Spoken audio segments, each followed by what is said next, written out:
ওরে রে রে রে, এটা তো জাতির সিগমা। মানুষকে ক্যামেরা এনে কি একটা ঢক বলে। আপা এটা কি আপনার পেশা নাকি তোমারও আছে আইফোন 17 প্রো ম্যাক্স নেওয়ার নেশা?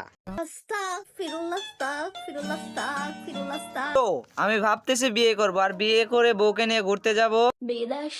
তাহলে আরেকটা ব্যাপার, সব এনার্জি ওয়ালা আপুদের জনিতার কাছে পাঠাবো, তাহলে যাইতে হবে। তোমরা কি মিয়া খলিফাকে চাও? তাহলেও যেতে হবে। লোক ভিডিওতে বলতেছিল তার কাছ থেকে কিছু পাও আর না পাও, গাইস কথাটা থাকবেই।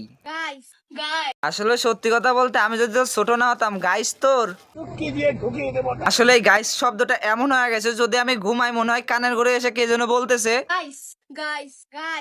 মেয়েটাকে ভাবতাম রোস্টার, পানি ছাড়া ধুয়ে দেওয়ার ছিল একজন মাস্টার। আসলে আমার চিন্তা ভাবনা ছিল বোকাম, বুঝলাম সে করতেছে ন্যাকামি।